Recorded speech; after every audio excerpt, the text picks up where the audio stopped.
As we continue to pay tribute to the Arch, we are now joined by acclaimed composer and music producer Lebohang Morake, popularly known as Lebo M. Thank you so much for your time and thank you for joining us.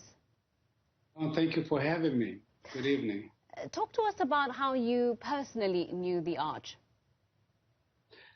Thank you. I'm one of the privileged ones around the world that have had the honor of interacting with not only Archbishop but also with Melia.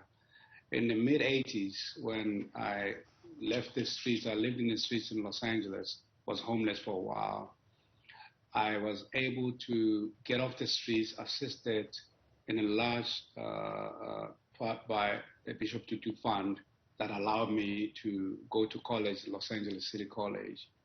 And that, for me, is probably the most important turn of events in my life and career. I think a lot of people have talked about how they have been personally touched by the Arch. An interesting piece of information that I learned today is that you were in fact awarded a scholarship by the Desmond Tutu Foundation. Talk to us about that scholarship and what it meant to you and of course what it meant for your work. I left South Africa at age 16, 1999, and finished high school in Washington, D.C., assisted by various families, including the Tahanes. And when I moved to Los Angeles around 1985, I then attempted my career only to stumble into major life-changing events. I ended up living in the streets in Los Angeles for almost 2 years. It was not until I applied to the Bishop Tutu Fund that I was able to get off the streets and attend college, which was Los Angeles City College. And like I said earlier, that then became a major turning point in my life and career. And obviously, over the years, I've since interacted with both Archbishop Desmond Tutu and Melia, and who obviously became parents to all of us more than the iconic people that we knew. All the interactions between ourselves. I've never, for example, been in his space and saw Bishop Tutu the way I know Bishop Tutu and Melia. In their presence, they were parents to me, as it was the case to everyone else. And always had something, especially the Arch, something very substantial to say, but in a cool, relaxed way that you can relate to, the same way that a parent would give powerful lessons, but without sounding like, how can I put it, a professor teaching a history lesson about life. So I'm grateful to not only be blessed enough to have been in his space and in their space, but also to have gained so much so quietly and be able to reflect on the journey, not only of myself, but I learned a lot about our country when I got to exile and learned a lot from the bishop in a very casual way about things I did not know about.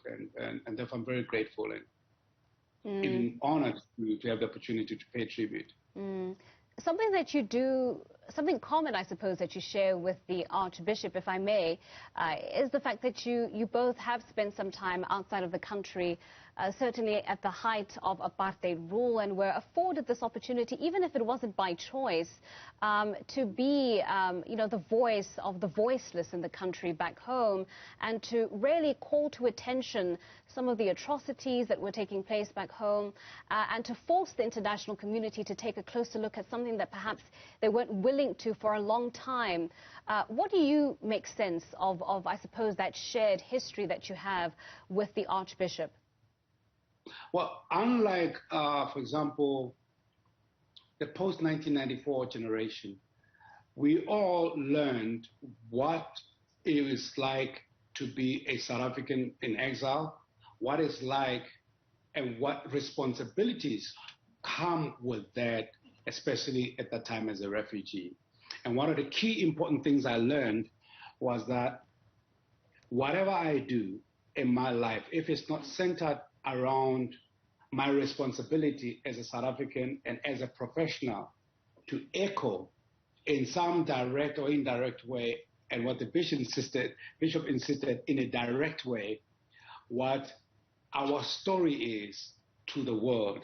The minute you have a platform of 1 or 2 or 100 million people, then the South Africanness of who you are is compromised. And I believe that became the foundation of how I approach my work professionally, how I approach the very difficult life of being a professional in a highly competitive world, especially in the entertainment world, in the US and around the world, with little or no resources. Yeah, I love that.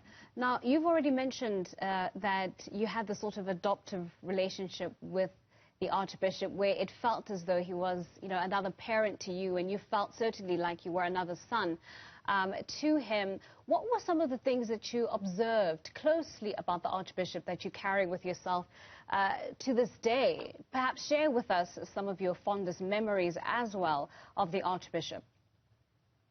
I think the most important thing is when you are an individual amongst hundreds of people, whether it's in an auditorium or in a house, that are surrounding the environment where the Archbishop is, Limelea, and that's always the case. The Arch had a way of making you feel like you are the only person in the room with them or with him while you're surrounded by hundreds of people. One event that comes to mind and always stands out is, I think it was 1999, the celebration of the fifth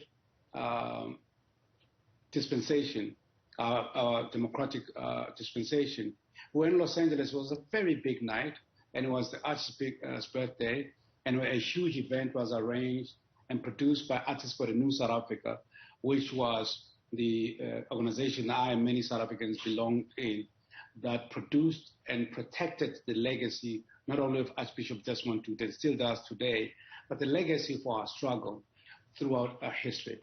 I learned the importance of how to interact with people, but make them feel special, that you're the only person in that specific moment that you're interacting with when you're interacting with the Archbishop. And I took that to heart, and that has allowed me to navigate very difficult circumstances. It has allowed me to come out of my shell and be able to communicate whatever I want to communicate in person or through the arts. And that's very important to me.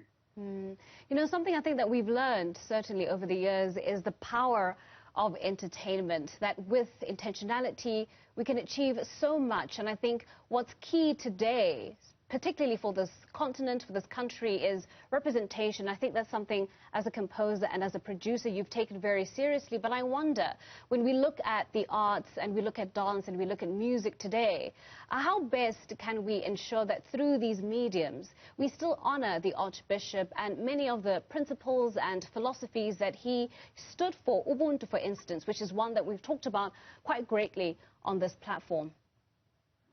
Well, obviously, a lot of people have many opinions and thoughts about how to achieve that. My little contribution to that type of thought process is as follows. I believe it's very hard to put your energies or focus on anything that you don't understand.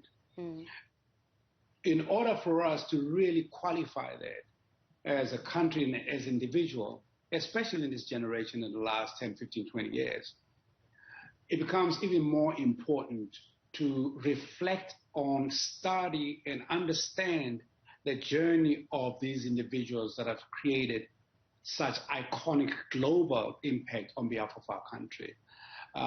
Failing which other people, which happens a lot, especially with icons like Archbishop Desmond Tutu, Limelea, Nelson Mandela, other people will take and have taken those legacies and translated them and interpreted them to the world on behalf of South Africans.